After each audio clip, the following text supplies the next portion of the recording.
Hello बच्चों, कैसे हो आप सब। उम्मीद करता हूँ आप सब अच्छे होंगे, मेहनत कर रहे होंगे। अर्थमेटिक प्रोग्रेशन की हम सीरीज़ को आगे बढ़ाते हैं। एक्सरसाइज 5.3 क्वेश्चन नंबर 16 कर रहे हैं हम इस वीडियो में। ओके, 5.3 क्वेश्चन नंबर 16 एंड 17 करेंगे इस वीडियो में। ठीक है बच्चों, 16 क्वेश्चन पढ़ते हैं, देन उसका सोल्यूशन लिखेंगे। देन 17,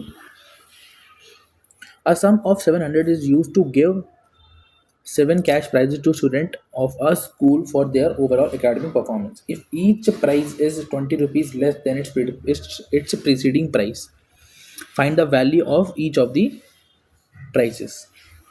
Okay, देखो ये कहना चाह रहा है कि टोटल सम 700 रुपये है। ठीक है, 7 कैश प्राइज देने हैं 7 बच्चों को एक स्कूल में। ठीक है, क्योंकि उन्होंने अच्छे मार्क्स मतलब कि स्कूल में पाए हैं बच्चों ने। 7 बच्चे हैं, 7 बच्चों को हमें 700 रुपये का फंड है हमारे पास। हमको उन 7 बच्चों में देना है, ऐसे देना है कि पहले वाले को सबसे ज़्यादा मिले, उसके बाद करते करते 20 रुपये कम मिलता जाए सबको। करेक्ट है, हमें हर एक प्राइस का वैल्यू बताना है। देखिए, सपोज पहले वाले को x रुपीज़ मिला है, दूसरे वाले को x-20 मिलेगा, तीसरे वाले को x-40 मिलेगा। मिलेगा नहीं मिलेगा? देन फिर उसको x-60 मिलेगा। 1 2 3 4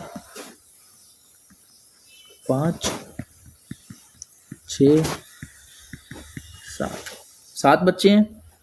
ठीक है, आपके पास सम फंड कितना है? सम अलॉट है आपको 700 रुपीज़ का। करेक्ट है। अब आपको निकालना है यहाँ से कि हर मतलब कि क्या कैश प्राइस दे, मतलब 7 कैश प्राइस की आपको वैल्यू बतानी है। देखिए, ये हमारा a के बराबर हो जाएगा।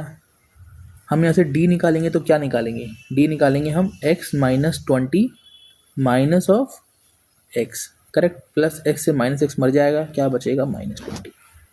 ठीक है, सम का फॉर्मूला क्या होता है?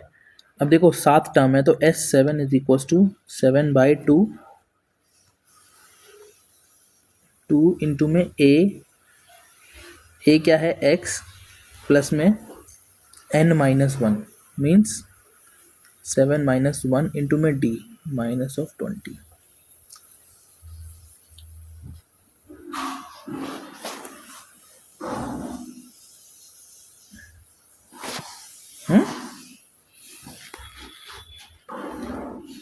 ठीक है, अब यहाँ पे देखिए आप, ये सम है 700 इज इक्वल टू 7/2 ब्रैकेट में 2x प्लस में 6 इंटू में -20।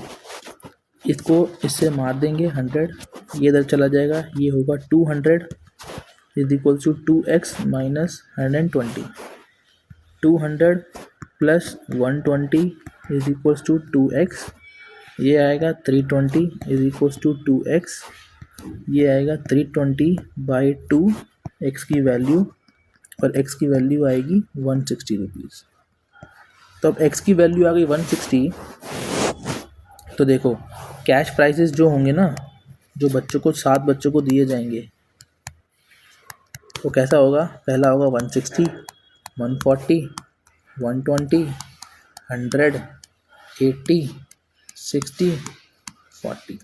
हो गए 7 बच्चे, 1 2 3 4 5 6 7, और इनका सम अगर आप करोगे टोटल तो पक्का 700 ही आएगा।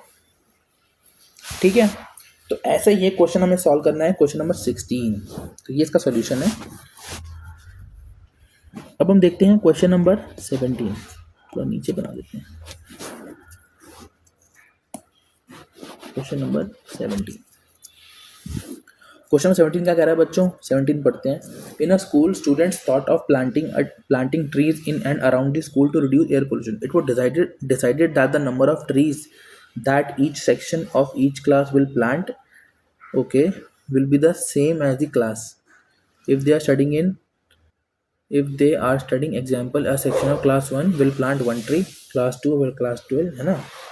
देखो एक्चुअली क्या है कि एक स्कूल में बच्चे हर एक क्लास एक मतलब पौधा लगा रही है, एक पेड़ लगा रही है। तो क्लास 1 का बच्चा 1 पेड़ लगाएगा, क्लास 2 के 2 पेड़ लगाएंगे, क्लास 3 के बच्चे 3 पेड़ लगाएंगे, क्लास 4 के 4 पेड़ लगाएंगे, ऐसे करते करते क्लास 12 तक जाएंगे। मीन्स क्लास 12 के बच्चे 12 पेड़ लगाएंगे। करेक्ट, ऐसा एक्सप्रेशन बनेगा। अब there are 3 sections of each class. सबके तीन तीन सेक्शन है, ठीक है। तो how many trees will be planted by the students. अब देखो, अगर आप एक बैच का निकाल लोगे, मीन्स कि फर्स्ट क्लास एक पेड़ लगा रही है, सेकंड क्लास दो लगा रही है, थर्ड क्लास तीन लगा रही है, ऐसे करते करते ट्वेल्थ क्लास 12 पेड़ लगा रही है। सेक्शन तीन है बट बैच तो एक बन गया ना, ये मतलब एक सेक्शन ऐसा कर रहा है, तो बाकी को हम तीन से मल्टीप्लाई कर देंगे, तीन सेक्शन ऐसा कर लेंगे, है ना। तो अब देखो, यहाँ से ए का वैल्यू है 1, डी का वैल्यू है 2 माइनस 1 जो कि है 1, ठीक है ना। तो और एन आपको दिया हुआ 12 तक निकालना है ना, मतलब 12th क्लास तक है। एन इज इक्वल टू 12 ऊपर दिया हुआ क्वेश्चन में। अब एस 12 निकालेंगे, तो 12/2 ब्रैकेट 2 इंटू ए प्लस में N minus 1 means 12 minus 1 into में डी, करेक्ट। ये जाएगा 6 पर, तो 6 2 प्लस 11 6 इंटू में 13 16 3 8 78। सो 78 ट्रीज लगाएंगे, नॉट प्लांट्स, 78 ट्रीज। देखो 78 ट्रीज लगाएंगे फर्स्ट क्लास से लेके 12th क्लास तक एक सेक्शन। क्वेश्चन में क्या बोला है हमें कि 3 सेक्शन है ना। So for 3 sections number of plants और ट्रीज